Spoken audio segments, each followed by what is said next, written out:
న్యాయాన్ని కాపాడాల్సిన వృత్తిలో ఉన్నారు. 10 మందికి మంచి చెడు చెప్పే స్థితిలో ఉన్నారు. చేసేది ఉన్నతమైన న్యాయవాది వృత్తి. కానీ ఆ తల్లి కొడుకుల ప్రవృత్తి మాత్రం అన్యాయానికి ఊతమివ్వడమే. న్యాయవాద వృత్తిని నీతి నిజాయితీలకు కాకుండా అన్యాయం అక్రమాలకు వాడుతూ దందాలు చేశారు. ఇవి తమ అక్రమార్జనకు చాలదనుకున్నారో ఏమో కానీ ఏకంగా తమ ఇంటికి వచ్చిన వృద్ధురాలని కడతేర్చి బంగారం కాజేశారు కిలాడి లాయర్స్. చట్టం ముందు దోషులను నిలబెట్టాల్సిన ఆ అడ్వకేట్లను పక్కా ఆధారాలతో జైలు గోడల్లో బంధించారు పోలీసులు. శ్రీకాకుళం జిల్లాలో సంచలనం సృష్టించిన వృద్ధురాలి మర్డర్ కేసును పోలీసులు ఛేదించారు. నోటరీ కోసం అడ్వకేట్ వద్దకు వెళ్తే అదే అడ్వకేట్ తన కుటుంబ సభ్యులతో కలిసి వృద్ధురాలి ప్రాణం తీసిందని పోలీసులు వెల్లడించారు. చిన్నమ్మడు అనే వృద్ధురాలిని సుత్తితో కొట్టి చంపిన తరువాత హిరమండలం దాటి వంశధార కాలువ పక్కన పడేశారని తెలిపారు పోలీసులు. ఈ కేసులో 5గురిని అరెస్ట్ చేసినట్లు వెల్లడించారు. నిందితుల వద్ద నుంచి 24 తులాల బంగారం, 6 తులాల వెండి స్వాధీనం చేసుకున్నట్లు జిల్లా ఎస్పీ మహేశ్వర్ రెడ్డి తెలిపారు. శ్రీకాకుళం జలుమూరు మండలం అల్లాడపేట గ్రామానికి చెందిన చింతూ అమ్మడు అనే 70 ఏళ్ల వృద్ధురాలు భర్త రామారావు మరణించడంతో ఒంటరిగా ఉంటున్నారు. ఆమె భర్త రామారావు పోలీస్ డిపార్ట్మెంట్లో పనిచేసి చనిపోయారు. ఈ క్రమంలో తన ఆస్తులను బిడ్డలకు పంచివ్వాలనే ఉద్దేశంతో నోటరీ చేయాలని చింతు చిన్నమ్మడు నిర్ణయించుకుంది. నిజానికి హైదరాబాద్లో ఉంటున్న ఆమె అప్పుడప్పుడు తన స్వగ్రామానికి వచ్చి వెళ్తూ ఉండేది. ఈ క్రమంలో ఆగస్టు 11న గ్రామానికొచ్చింది. ఆగస్టు 17న గ్రామంలో జరిగిన శుభ కార్యక్రమంలో బంగారు ఆభరణాలు ధరించి హాజరైంది. అనంతరం ఆర్టీసీ బస్సులో నరసన్నపేటకు చేరుకుంది.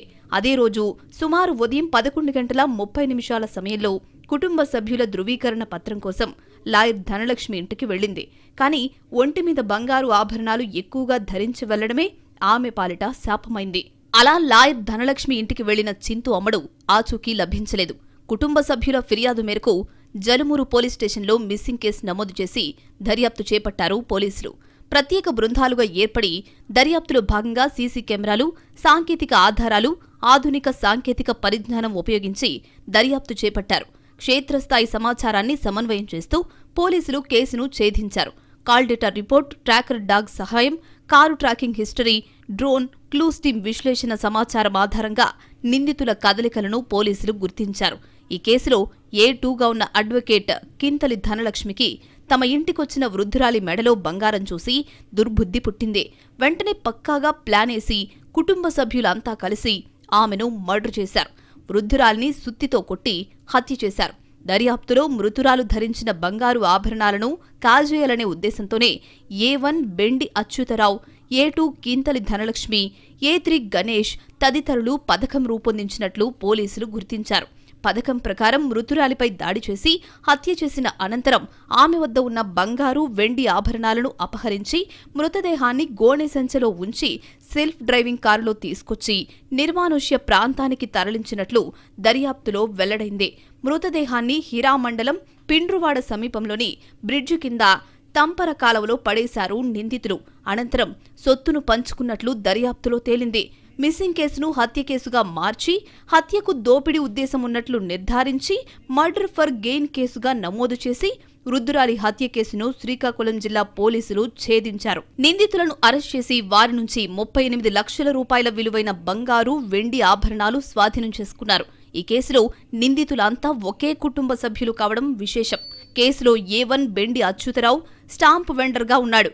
అతనికి సోదరి అయ్యే ప్రధాన నిందితురాలు కింతలి ధనలక్ష్మి నోటరీ అడ్వకేట్గా నరసన్నపేట కోర్టులో ప్రాక్టీస్ చేస్తోంది.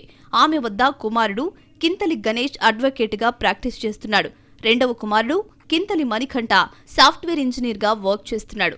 మరో నిందితుడు బెండి లక్ష్మీనారాయణ డిగ్రీ విద్యార్థి. ఇలా నిందితులు పక్కా ప్లాన్తో బంగారం కోసం వృద్ధురాలిని హత్య చేశారు. నిందితులలో బెండి అచ్యుతరావు, కింతలి ధనలక్ష్మికి గతంలో కూడా నేర చరిత్ర ఉందన్నారు పోలీసులు. బంగారు ఆభరణాలు ధరించి బయటకు వెళ్లే సమయంలో ముఖ్యంగా ఒంటరి మహిళలు, వృద్ధులు అప్రమత్తంగా ఉండాలని శ్రీకాకుళం జిల్లా ఎస్పీ సూచించారు. అవసరం లేకుండా అధిక మొత్తంలో బంగారు ఆభరణాలు ధరించి ఒంటరిగా వెళ్లకూడదని, శుభకార్యాలు, వేడుకలకు వెళ్లేటప్పుడు కుటుంబ సభ్యులు లేదా నమ్మకమైన వ్యక్తులతో కలిసి వెళ్లాలని సూచించారు. నిర్మానుష్య ప్రాంతాల్లో ఒంటరిగా ప్రయాణించకుండా, ఆభరణాలను బహిరంగంగా ప్రదర్శించకుండా జాగ్రత్త వహించాలని తెలిపారు.